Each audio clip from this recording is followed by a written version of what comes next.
Assalamualaikum warahmatullahi wabarakatuh. Kembali berjumpa dengan saya Hersubeno Arif dari Forum News Network. Saya mohon maaf kepada Anda semua para viewer dari Said Didu official nih kalau yang kita bahas apa boleh buat itu ternyata BUMN rugi. Sebenarnya ini bukan kabar yang baik apalagi menjelang bulan Ramadan dan juga nanti Lebaran gitu ya Bang Said Didu ya. Terima betul. Jadi ya inilah cara kita menyampaikan amal ibadah, menyampaikan di bulan puasa bukan mencari yang dipuji, tapi mencari sesuatu yang masalah untuk kita cari solusinya bersama. Saya pikir itu amalnya lebih tinggi daripada hanya menyatakan terima kasih sudah bekerja. Ya. Nah ini kemarin setelah kita bahas secara serius soal BUMN karya, waskita karya ya yang rugi 90 rugi 90 triliun dan kemudian juga bayar utang juga susah, jual jalan tol juga nggak laku. Padahal masih ada BUMN karya lagi bermasalah, tapi yang muncul di media sekarang ini soal PGN, perusahaan gas negara ini sepengetahuan sejauh ini saya pikir ini perusahaan baik-baik saja gitu. Ternyata dia juga ruginya cukup besar dan bahkan yang lagi heboh rencana RUPS-nya itu rapat umum pemegang sahamnya juga diundur gitu. Apa yang sebenarnya terjadi dengan perusahaan plat merah yang satu ini, Bang Said itu? Ini perlu saya uraikan secara transparan kepada publik agar publik paham, karena saya tidak masuk akal sama sekali bahwa PGN itu rugi. Saya tidak masuk akal sama sekali. Pada saat saya membaca itu saya harus telusuri apa penyebabnya. Kenapa saya menyatakan tidak rugi? PGN ini kan membeli gas, kemudian membeli gas dari pemilik sumur gas, kemudian menjual kepada konsumen. Jadi dia kemudian menyalurkan kepada konsumen dengan membayar margin tertentu. Itu prinsipnya PGN gitu, dengan pipa gas dan lain-lain dilalui, kemudian dia dibayar tol fee daripada orang, umpamanya gasnya orang lain dilalui. Jadi sangat aneh kerugian ini. Nah, setelah saya telusuri, saya memang sudah menduga bahwa ini korban penugasan. Jadi betul-betul penugasan ini sudah meluluh lantahkan BUMN. Penugasan sudah meluluh lantahkan BUMN. BUMN yang benar-benar sehat pun, yang peluangnya rugi pun, seperti PGN, itu juga dihancurkan. Nah, bagaimana prosesnya sehingga terjadi hal ini sebenarnya? Ini adalah kebijakan untuk menurunkan harga gas menjadi $6 tanpa disertai dengan kebijakan lain. Nah, kebijakan ini dulu waktu saya masih dalam ikut membahas, dan selalu pertanyaan saya saat itu adalah, apakah adil bahwa BUMN harus menurunkan gas sementara yang menerima subsidi adalah perusahaan swasta dan pemerintah tidak menanggung itu.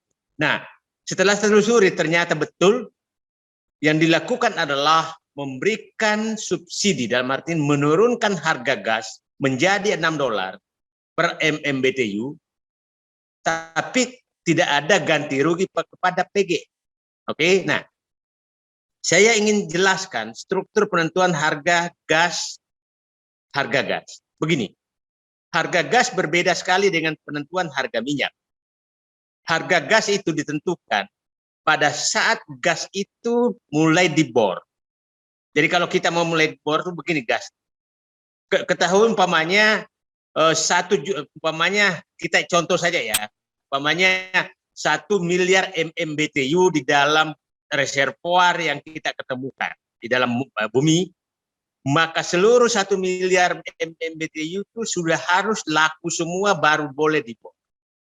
Laku semua baru boleh dibor. Karena gas tidak bisa disimpan. Tidak bisa seperti minyak, Anda bor, simpan, baru kalau harga baik baru, atau simpan dulu baru bisa dijual. Gas tidak bisa disimpan. Jadi selana. Jadi kalau umpamanya pada saat dibor itu harganya umpamanya sudah $8 umpamanya. Nah, itu $8 sampai habis gas itu. Dan itu kontrak jangka panjang. Nah, berbeda dengan minyak, harganya bisa berubah setiap saat. Gas tidak bisa berubah setiap saat. Nah, itulah saya, kalau ada orang bicara gas, kenapa harga gas tidak bisa turun. Dan harga gas itu berbeda dari suatu tempat ke tempat lain. Jadi umpamanya harga gas di Indonesia, tempatnya di bor berbeda, maka itu harganya berbeda. Karena variabelnya banyak sekali yang menentukan harga. Kandungan gasnya, kesulitan bornya, panjang pipanya, dan lain-lain. Itu berbeda. Jadi, nah, sepertinya, nah, itu tentang bagaimana menentukan harga gas. Jadi harga gas adalah harga jangka panjang sesuai kontrak pada saat mulai dibor, mulai keluarkan. Itu namanya harga gas, tidak berubah. Nah sekarang, bagaimana sebenarnya PGN rugi karena pada saat itu pemerintah saya yakin sepertinya setelah 2016. Karena setelah 2016 itu keinginan pemerintah saat itu menurunkan harga gas menjadi $6 itu sudah mulai 2015. Sebelumnya masih pemerintahan SBY, tapi sangat sulit diwujudkan karena ini menjadi tidak adil. Menjadi tidak adil karena yang menerima adalah swasta, yang kita tidak tahu swasta ini siapa tahu pemilik sahamnya asing. Oke? Jangan asing, swasta biasa juga nggak lucu bahwa pemerintah atau rakyat mensubsidi swasta, apalagi asing. Saya dulu seseorang yang bertahan, tidak bisa dilakukan hal seperti ini, kecuali untuk pupuk. Pupuk boleh. Waktu itu apa semangatnya sehingga ada keinginan pemerintah untuk menurunkan harga gas ini? Karena begini, dia mencontoh negara-negara lain. Negara lain tuh Iran, negara-negara Arab, itu harga gasnya murah. Tapi kan itu kan bukan yang saya katakan tadi, harga itu kan harga pemerintah. Nah, mungkin juga gasnya mereka ada gas yang disubsidi kan, kita nggak tahu. Nah, tapi untuk menurunkan alasannya tekanan ini untuk menurunkan biaya produksi. Untuk menurunkan biaya produksi, dulu tuh yang paling banyak minta tuh pabrik keramik, pabrik apa itu yang butuh bahan bakar banyak sekali. Nah, setelah kita telusuri pabrik keramik ini ya ada juga asing yang punya gitu. Ada juga. Jadi, nah pabrik marmer itu tapi paling besar Pak. Nah, sekarang kenapa terjadi ini? Nah, sepertinya masih ingat pengumuman itu kan bangga sekali bahwa berhasil menurunkan harga gas. Wah, saya senang juga mendengarkannya. Ini kebijakan apa ini? Pikiran saya saat itu bahwa ini sudah ketemu formula nih, sehingga PGN tidak dirugikan. Kenapa PGN? Karena hampir semua distribusi gas, pipa gas di Indonesia itu adalah milik PGN. Jadi pasti lewat PGN. Nah, PGN menjual. Nah, jadi kemungkinan yang besar terjadi adalah PGN sudah berkontrak dengan pemilik tambang gas jangka panjang yang di atas $6 ya, dan pemerintah memaksa PGN melalui penugasan harus dijual $6, maksimum $6. Oke? Nah, pada saat itulah selisih itulah yang membuat PGN rugi. Jadi anggap umpamanya dia kontrak dengan pemilik gas $9, disuruh paksa ke industri $6, berarti kan $3 per MMBTU ruginya. Nah, itulah rugi sekarang.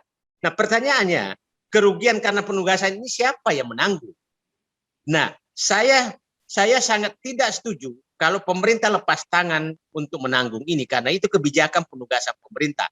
Jadi saya katakan bahwa betul-betul pemerintah sudah menggunakan BUMN sebagai pilar pencitraan dan merugikan BUMN. Itu juga dialami oleh Waskita, Utama Karya, PLN, Pertamina, sekarang PGN.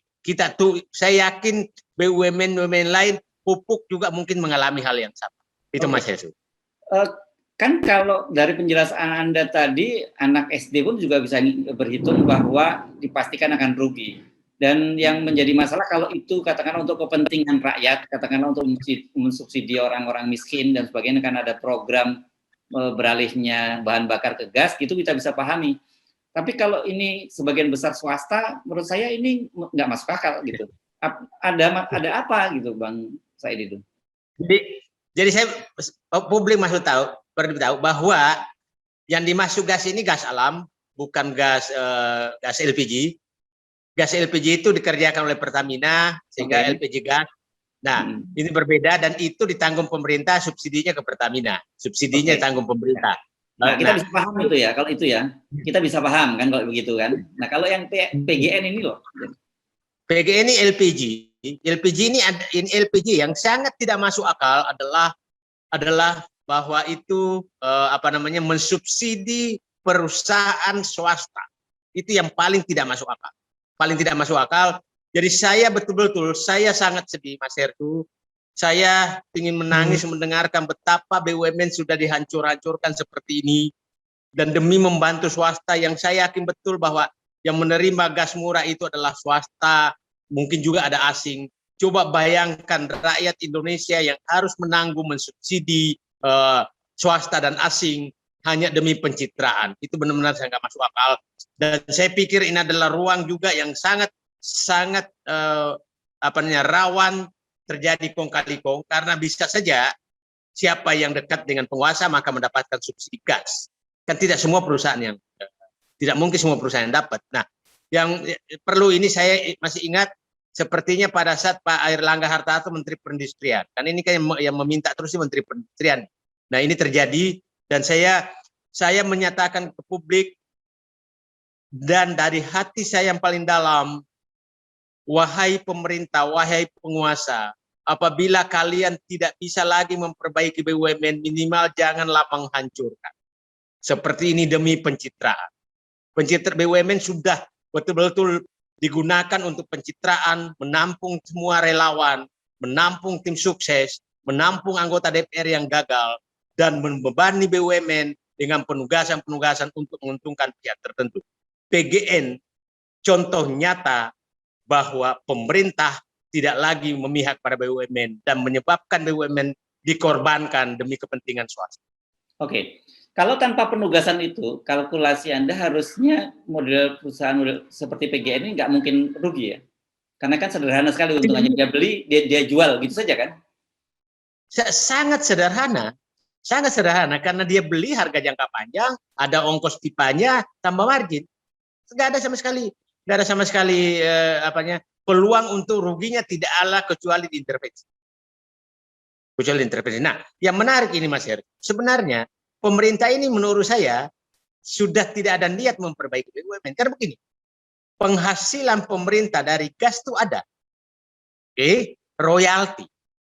Kenapa bukan royaltinya pemerintah yang dipotong? Kenapa banyak PGN yang dipotong?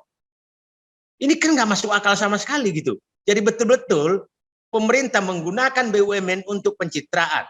Saya masih ingat betul menyatakan BBM satu harga itu kan diresmikan di mana-mana. Sementara ternyata setelah ditelusuri Pertamina yang menanggung subsidinya. Ini sudah nggak benar sama sekali pengelolaan.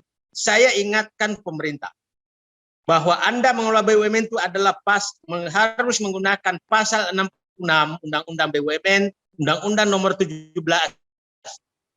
tahun 2003 yang menyatakan apabila pemerintah memberikan penugasan kepada BUMN dan tidak layak secara ekonomi, maka pemerintah harus menanggung seluruh biayanya ditambah margin yang layak. Saya nyatakan bahwa kerugian PGN dan BUMN lain yang ditugaskan oleh pemerintah itu sudah melanggar undang-undang. Oke, jadi sebenarnya persoalannya sangat sederhana kan, bahwa kalau ada penugasan pemerintah menanggung. Tetapi sekarang menjadi persoalannya serius ketika kemudian terjadi kerugian dan pemerintah mau menanggung tapi tidak ada dananya. Kan jadi sebenarnya skenario-nya seperti apa yang terjadi pada BUMN kita sudah jelas kan, Bang Said itu. Nah, inilah saya katakan, ini sepertinya ada pemikiran ya biarkan saja lah nanti kita pikirkan gampang. Atau kalau ini nanti pemerintahan berikutnya yang nanggung. Ini menurut saya membuat dosa jariah selama menjabat.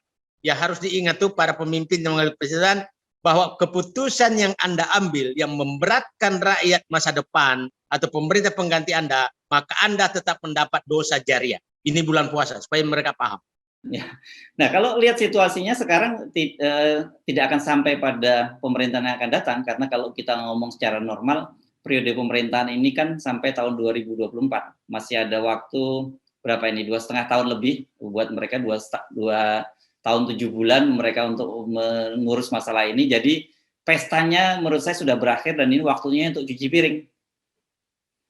Saya sudah mengingatkan dulu, waktu Pak Erik pertama sekali saya ketemu di angkat menteri, saya katakan banyak sekali kebijakan yang menyebabkan BUMN akan hancur, dan Pak Erik, Anda siap-siap cuci piring apabila Anda tidak melakukan langkah drastis.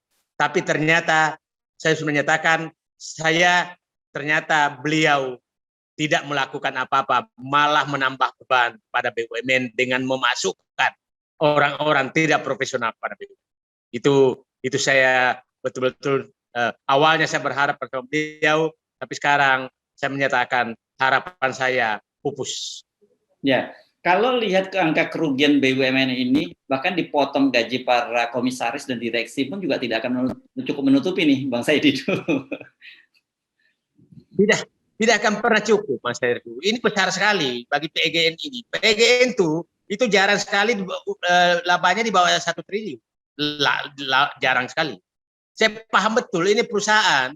Saya bilang dulu ini perusahaan, mohon maaf, tidak perlu direksi pintar-pintar amat, karena sudah bisnisnya sudah di jalur yang tidak punya risiko apa-apa. Jadi jadi saya pikir saya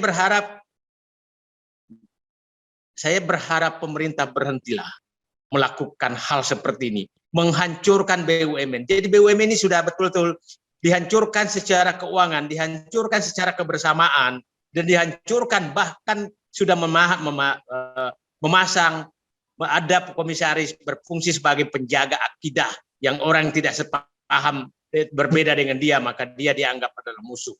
Ini bukan lagi BUMN dihancurkan, tapi manusia BUMN itu terancam dihancurkan. Baik, terima kasih Bang Said Didu. Tapi saya kira kalau kita bahas soal BUMN yang merugi ini, kita bisa jamin bahwa PGN ini bukan yang terakhir. Pasti akan bermunculan kasus-kasus lain yang serupa, gitu ya? Saya ingin mengatakan begini, itu nanti akan muncul PLN, Pertamina akan muncul, pupuk akan muncul, BUMN konstruksi akan muncul, dan kemungkinan besar akan menyusul BUMN logistik, pelabuhan dan bandara. Garuda kan sudah muncul duluan gitu kan.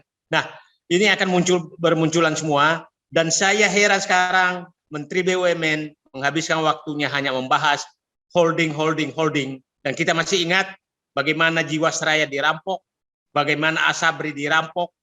Jadi selain perampokan adalah menunggangi dan menghancurkan BUMN. Sekali lagi saya ulangi, kalau kalian tidak bisa memperbaiki BUMN, minimal Anda jangan menghancurkan. Baik. Ini pilar ekonomi rakyat Indonesia. Terima kasih Bang Said Didu. Assalamualaikum warahmatullahi wabarakatuh. Waalaikumsalam warahmatullahi wabarakatuh. Selamat menjalankan ibadah puasa.